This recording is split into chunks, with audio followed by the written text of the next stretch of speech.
Hi guys, just a little update as to where I am with the van.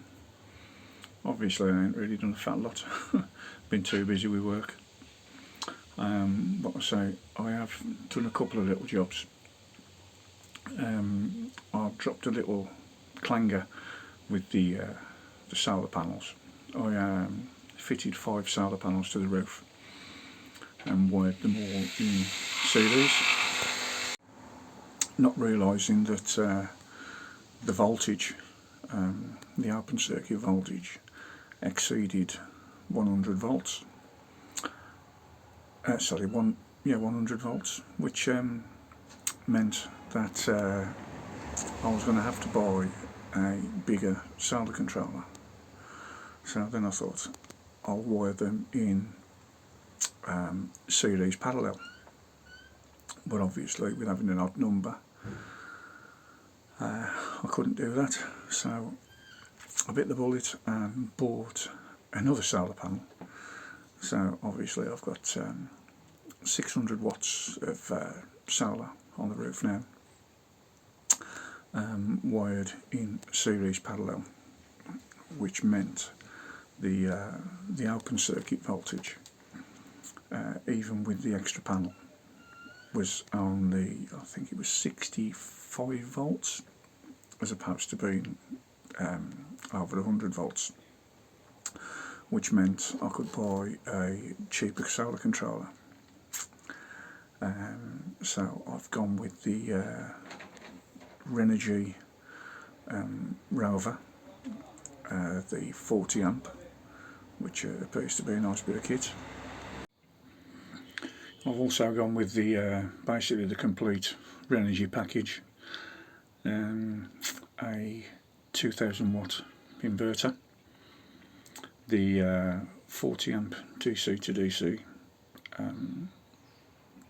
battery charger, a lithium electric battery charger, the Bluetooth module, so I can plug that into my solar controller to check all the parameters, and 2 100 amp lithium smart batteries.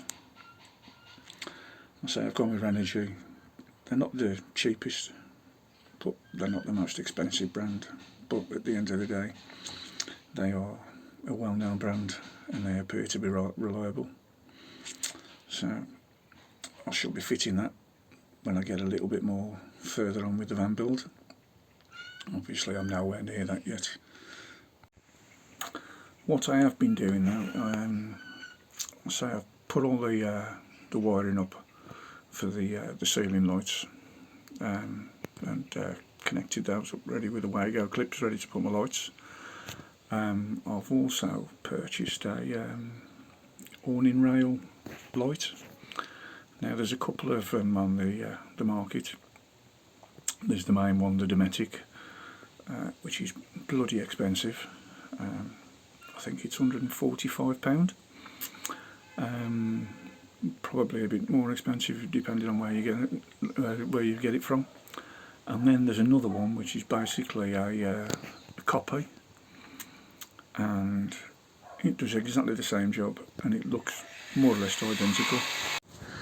Now the one I purchased, I got it off eBay, and it was £95, and basically it fits just on the lip there, and you've got the LED light inset just there. There's a self-adhesive waterproof trim just underneath there that you peel off and stick it on, and then there are, I think there's 1, 2, 3, and there are 4 mounting screws. Just pre-drill those with a 3mm drill and put a couple of self-tapping screws in to hold it in place. Now the actual cable, I don't know whether I can get in, but in the corner of the door, just up there, if you drill a hole through at an angle,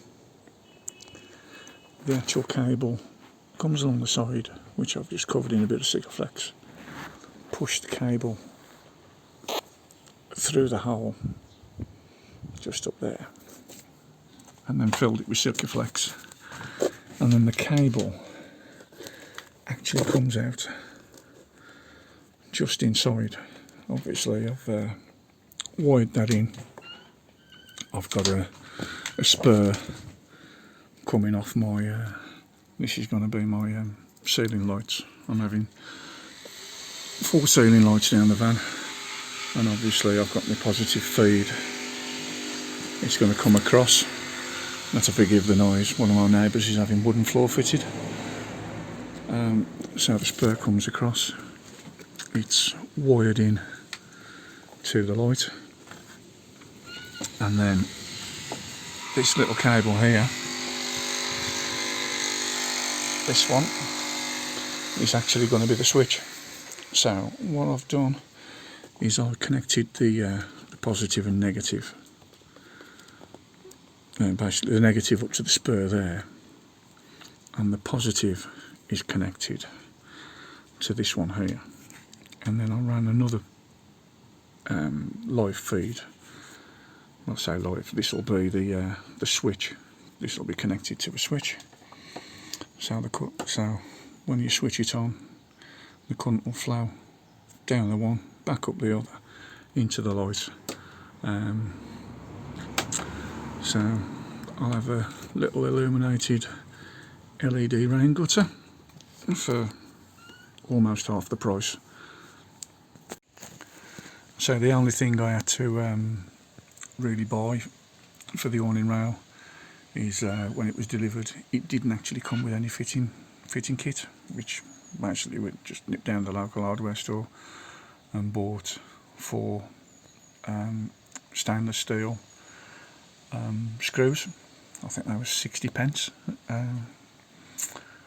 I'm not sure whether the Dometic one comes with the fitting kit, but at the end of the day, I'd sooner pay £95. It does exactly the same job, and it's a cracking little awning rail. I have tried it. I wired it in when I purchased it to I've got a cigarette lighter socket with a bit of cable on it, so if I need to test anything, I just wire anything up to that, plug it into the cigarette lighter. So wasn't too bright, so it's just a nice little light. I can thoroughly recommend. Well, thanks for watching. I'll be doing another video in a bit. I'll say I've purchased some extra lighting for the van, and I'm mounting that on my roof rack system. I also purchased some little lights. I was going to wire them into the reverse light, but obviously on the Fiat Ducato, with it having canvas, the feeds to the lights for the reversing lights are very, very fine, and it wouldn't handle the extra drain, so I've wired those into a switch, where I've also fitted some lights mounted to the rear of the roof rack, so when I'm anywhere off grid and it's a little bit dark and I need to reverse anywhere, and I need a bit more illumination. But I say I'll be doing another video on those lights and the way I've wired them into the vehicle a little bit later on. So nice to catch up. If you like this video, give it a thumbs up. If you've got any questions, just drop them in the comments below, and I'll get back to you. Thanks a lot. Catch you all again.